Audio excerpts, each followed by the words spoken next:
नमस्कार, महालक्ष्मी टैरोट में आप सभी का स्वागत है। कैसे आप लोग? आई होप आप सभी अच्छे होंगे, स्वस्थ होंगे, मस्त होंगे, डिवाइनली ब्लेस्ड होंगे। तो सबसे पहले हम भगवान के नाम का जयकारा लगाएंगे, फिर मैं आपको बताऊंगी कि आज का टॉपिक क्या है क्या नहीं की। तो चलिए हाथ जोड़कर भगवान के नाम का हम जयकारा लगाएंगे। जय महालक्ष्मी, हर हर महादेव, जय श्री कृष्णा, राधे राधे। सो फ्रेंड्स, आज के रीडिंग का टॉपिक ये है कि ऐसा क्यों। आपके सारे प्रश्नों का आंसर मैं आज देने वाली हूँ यहाँ पे। तो आपके जो भी क्वेश्चन रहेंगे उस क्वेश्चन का आंसर इस रीडिंग में आपको मिलने वाला है। देखिए, हमारी लाइफ में जो भी आता है, जो भी होता है, अच्छे के लिए होता है। जो भी हमारे लाइफ से जाता है वो भी अच्छे के लिए ही होता है। तो ईश्वर जो भी करते हैं वो अच्छे के लिए करते हैं। ये जब हमको समझ में आता है तो हमारी लाइफ इजी होती है। कैसे कोई आदमी हमारे लाइफ में, आदमी हो या औरत, कोई भी पर्सन हमारे लाइफ में स्पेसिफिक रीज़न के साथ आता है, स्पेसिफिक काम करने के लिए हमारे लाइफ में आता है। उसका हमारे लाइफ में आना कोई इंसिडेंस नहीं रहता। वो भेजते हैं हमारे लाइफ में। उनको क्यों भेजते हैं? आपके साथ उनके कुछ कार्मिक रिलेशन के फुलफ़िल करने के लिए, या फिर कार्मिक बैगेजेस उठाने के लिए, या उनको फुलफ़िल करने के लिए, या फिर हमारे उनका साथ कुछ तो कर्मा रहा होता है पिछले जन्म का। उसी कर्मा को कंप्लीट करने के लिए कोई स्पेसिफिक पर्सन हमारे लाइफ में आता है। तो ये जो कर्मा रहते हैं हमारे अच्छे बुरे, उसके हिसाब से वो हमें लाइफ में जॉय देता है, आनंद देता है, या फिर दुख देता है। उस आदमी से या कोई पर्सन हमारे लाइफ में आता है तो उसके आने के साथ हमारे लाइफ में खुशियाँ आती है। कोई पर्सन हमारे लाइफ में आता है तो उनके साथ हमारे दुख दर्द वो भी आते हैं हमारे लाइफ में। तो ऐसा क्यों होता है? तो ऐसा हमारे कुछ पिछले जन्म के कर्मों से होता है। वो आपका कर्मा क्लियर करने के लिए आपकी लाइफ में आता है। आपने कभी उनकी मदद की होंगी पिछले जन्म में सॉरी फ्रेंड्स, वो चुकता करने के लिए आता है। आपने कुछ उनका बुरा किया होता है पिछले लाइफ में, वो भी चुकता करने के लिए आता है कोई। ऐसे कोई भी किसी के लाइफ में कभी भी एंट्री करना किसी का, या फिर किसी का आपके लाइफ से एग्जिट करना, ये कोई अपने आप नहीं करता है। ये ईश्वर करवाते हैं हमारे लाइफ में। ऐसा क्यों करवाते हैं? तो इसके पीछे सिर्फ हमारा पिछले जन्मों का हिसाब कर्म रहता है। कोई हमारा सोलमेट्स रहता है। तो यहाँ पे मैं यही बताऊंगी, आज टैरोट से नहीं, मैं ऐसे ही बताऊंगी आपको। ये सोलमेट्स क्या रहते हैं? ये सोलमेट्स ऐसे रहते कि सोल यानी कि आत्मा, मेट यानी कि मिलना या आपके लाइफ में आना उनका। तो सोलमेट्स आपके लाइफ में क्यों आते हैं? उनका आपके सोल से क्या कनेक्शन रहता है? देखिए, सोलमेट्स सिर्फ लव पार्टनर ही नहीं होता है। सोलमेट्स आपका लाइफ पार्टनर होता है, लव पार्टनर होता है, आपके फैमिली का कोई इंसान रहता है, माँ बाप, भाई बहन, चाचा चाची, मामा मामी, या फिर नज़दीकी या फिर क्लोज फ्रेंड्स वगैरह जो हमारा अच्छा चाहते हैं, वो हमारे वेल विशर, ये सब हमारे सोलमेट्स होते हैं।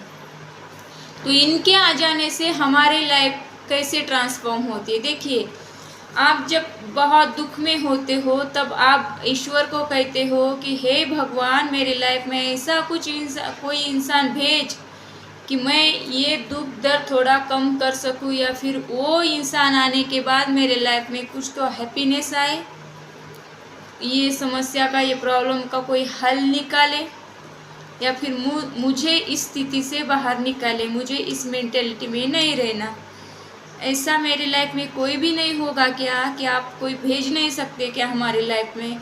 ऐसा जब हम ईश्वर को प्रार्थना करते हैं कि हमारे लाइफ में कुछ अच्छा हो जाए, कोई अच्छा इंसान आए, तब आपके इस पूरे सोलमेट में से कोई एक को ईश्वर आपके लाइफ में भेजता है। तो वो आपका सोलमेट आपके लाइफ में जब आता है तब आपके लाइफ में खुशियाँ आ जाती है, बहुत हैप्पीनेस आ जाते हैं, आप लाइट फील करते हो। आप जब बर्डन में रहते हो और आपकी फ़ोन कॉल के थ्रू या आप जब उनसे मिलते हो तो उनके मिलने के बाद आपको एक लाइट फील होता है, आपके सर से कुछ बोझ उतर गया ऐसा फील करते हो आप, आपको मन हल्का हो जाता है आपका। तो ये सब फील करते हो कब? जब उस सोलमेट से आप मिलते हो। तो कभी कभी ऐसा ही होता है फ्रेंड्स कि हम किसी आदमी या औरत को देखते हैं तो हमें लगता है, हम जब पहली बार क्यों ना उसको देखे या फिर हम दूर से भी देखें तो भी हमें एक अपनापन फील होता है उस पर्सन के प्रति। तो ऐसा क्यों होता है? क्योंकि ये पिछले जन्म में आपका कुछ ना कुछ रहा होगा, आपका उनके साथ कोई ना कोई रिलेशन पिछले जन्म का है, इसीलिए हमें उनके प्रति बहुत ज़्यादा आकर्षण होता है, उनको बात करने का हमको मन होता है, उनसे मिलने का हमको मन होता है। तो ये सब होता है कब? जब आपकी मीटिंग या फिर आप अपने सोलमेट से मिलते हो, उनसे बातें करते हो या दूर से भी उनको देखते हो तो भी ऐसा आपको फील होता है। ये थी इन्फॉर्मेशन सोलमेट्स के बारे में। अब जब आप अपने ट्विन फ्लेम से मिलते हो, ये ट्विन फ्लेम क्या होता है मैं बताऊंगी आपको। देखिए, ये एक आत्मा होगी, एक आत्मा एक शरीर में जब एंट्री करती है तो एक ही से सिंपल या फिर एक सर्वसाधारण या साधारण मनुष्य होता है वो।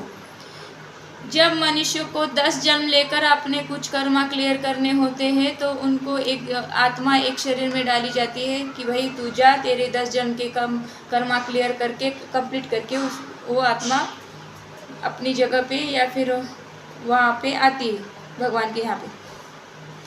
तो एक आत्मा सोचती है कि मैं 10 जन्म में जो काम कर सकता हूँ एक पर्सन के शरीर में जाके, क्यों ना मैं 2 पर्सन के शरीर में जाके 10 जन्म के काम 5 जन्म में पूरा कर लूँ। तो ऐसी आत्मा, एक आत्मा 2 भागों में ऐसी डिवाइड होती है। ये 2 भाग हो गए एक आत्मा के। तो ये एक के शरीर में जाता है स्त्री या पुरुष, ये दूसरे के शरीर में जाता है स्त्री या पुरुष। तो जब ये 2 आत्माएं, एक आत्मा आदि इधर आदि इधर, ये आदि आत्माएं 2 शरीर में जाती है और वो अपना 10 जन्म का जो काम होता है वो 5 जन्म में निपटा कर इनको आना होता है। तब इनकी लाइफ में कुछ अधूरापन सा इनको लगता है, बचपन से ही इनको कुछ अलग ही फीलिंग्स आती है। ये बाकी बच्चों के जैसे या बाकी बच्चों में घुल मिल नहीं जाती इजीली, इनको जन्म से ही इनको तकलीफ़ें दर्द सहना पड़ता है। इनको क्यों इनको ऐसा होता है? इनको अलग बनाया गया है ईश्वर ने, या फिर इन्होंने ये पाथ चुन लिया है, ये रूट इन्होंने अपना लिया है क्योंकि इनको 10 जन्म का 5 जन्म में पूरा करना है इसलिए। तो अब क्या होता है कि ये जो आदि आत्माएं होती है इसको फुलफिलमेंट कभी नहीं मिलता, ये अपने आप को अधूरा अधूरा महसूस करते, कुछ तो कमी है कुछ तो कमी है, इनको ऐसे लगता ही रहता है मेरे लाइफ में कुछ तो कमी है, मेरे लाइफ में कुछ क्या कमी है। बचपन से इनकी लाइफ में इनको समझ में ही नहीं आता, इनके पास सब कुछ होते हुए भी इनको एक अलग सी कमी महसूस होती है इनके लाइफ में। इनके पास पैसा, गाड़ी, बंगला, इनके जो फैमिली, इनका अच्छा करियर, सब कुछ रहने के बावजूद भी इनको एक कमी महसूस होती है लाइफ में। सब होते हुए भी ये अपने लाइफ में कुछ कमी महसूस करते हैं। तो इसीलिए करते हैं ये कमी महसूस कि इनके लाइफ में इनका आधा भाग ही नहीं है आत्मा का, कमी तो महसूस होगी ना। तो जब ये इनके ट्विन फ्लेम से मिलते हैं, दूर से देखते भी है, तो इनमें इतना इंटेंस अट्रैक्शन होता है कि कब जाके उनसे मिले, कब जाके मिलूँ उनसे, ऐसा इनके अंदर फीलिंग्स आती है। ये एक दूसरे के प्रति इतना अट्रैक्शन, इतना प्यार फील करते हैं कि इनके पूछो ही मत। तो इनकी समझ में ही नहीं आता इस आदमी से या इस औरत को या इस लड़की को, इस लड़के को मैंने देखा ही नहीं कभी, पहली बार हम मिल रहे तो इतना अट्रैक्शन, इतना मुझे उनके प्रति प्यार फील, इतना फीलिंग्स क्यों आ रही है, इतने इमोशन मेरे उनके प्रति क्यों आ रहे भर भर के। इनको ऐसा कुछ समझता ही नहीं, ये अपने आप इनको पहले पहले तो इनको समझ में नहीं आता, तो इनको ऐसे लगता है होता होगा अपोजिट जेंडर में ये अट्रैक्शन होता है, ऐसा समझ के ये रह जाते। लेकिन जैसा जैसा टाइम बीतता जाएगा, ये एक दूसरे को मिल के या फिर एक दूसरे को इन्होंने देखा, तब से जैसा जैसा टाइम जाता रहेगा इनके दिमाग में एक ही चलता रहेगा, वही इंसान चलता रहेगा इनके आदि आत्मा जिनमें है। तो फिर इसके बाद का क्या? ये मिल भी सकते हैं, नहीं भी मिल सकते, ये किसी भी उम्र में मिल सकते हैं, बचपन में मिल सकते हैं, जवानी में मिल सकते हैं, बुढ़ापे में मिल सकते हैं, कभी भी मिल सकते हैं।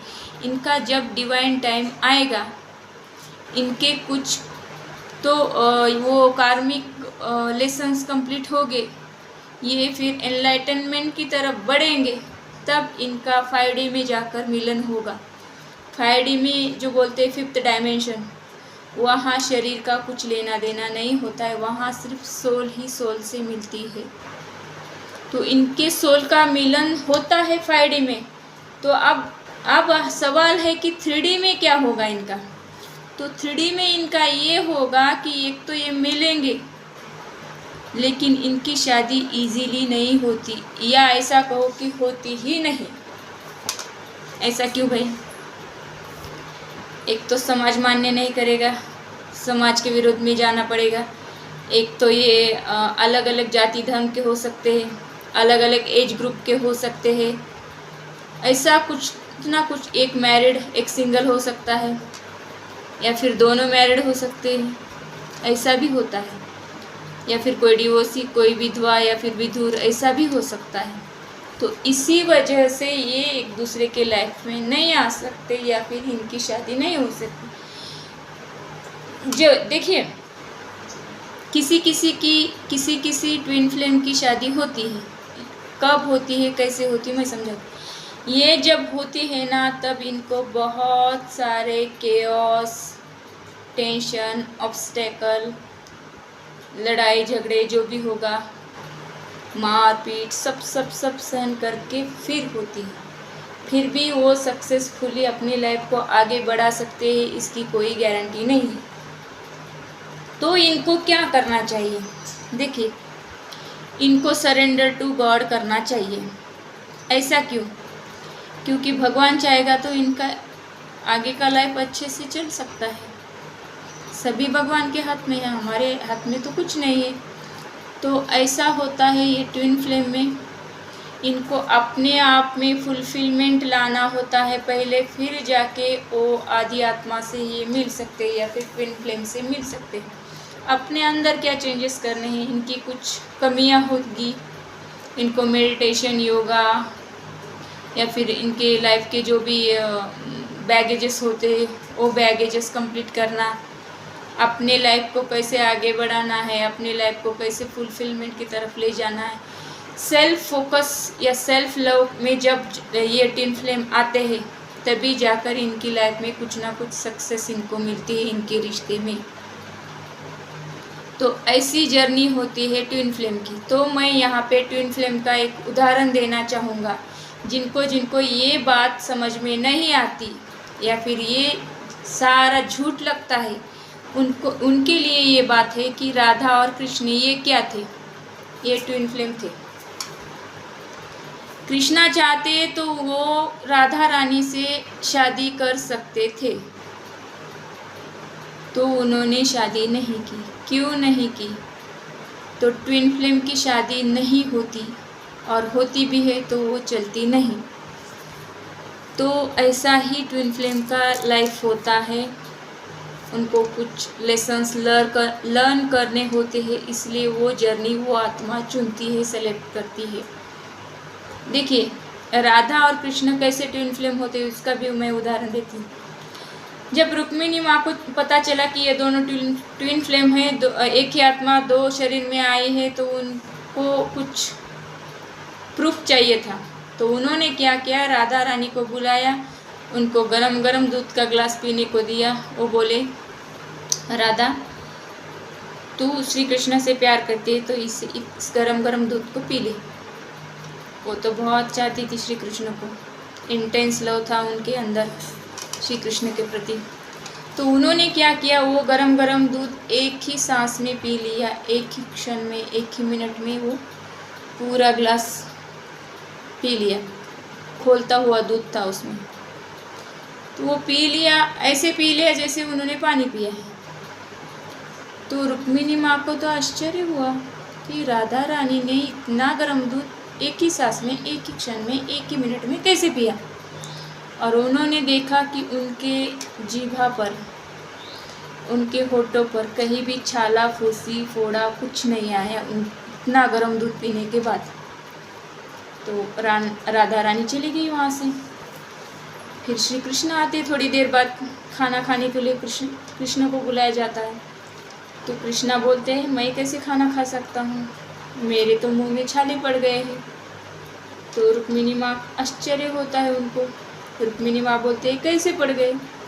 श्री कृष्ण बोलते हैं कि तुमने राधा रानी को गरम गरम दूध पिलाया, वो दूध उन्होंने नहीं, मैंने पिया उनके थ्रू, उसमें मेरी आदि आत्मा बसती है। तो तब जाके रुक्मिणी माँ को पता चला कि ये जो प्यार है, ये जो इंटेंस लव है इनका, ये कोई साधारण प्यार नहीं है, साधारण लव नहीं है। तो ये दो भागों में बटी हुई एक ही आत्मा है, इसका ज्ञान हुआ। तो रुक्मिणी माँ ने श्री कृष्ण की माफ़ी मांगी और राधा की भी। तो ऐसे होता है ट्विन फ्लेम। तो ये जिसको मानना है वो मान सकते हैं, नहीं मानना है छोड़ दो। तो मुझे ये बात आपसे शेयर करनी थी, इसलिए मैंने शेयर की। तो ऐसे होते हैं ट्विन फ्लेम। तो आज तो रीडिंग नहीं है, इस टॉपिक पर चर्चा करनी चाहिए, मुझे ऐसा लगा तो मैंने कर ली।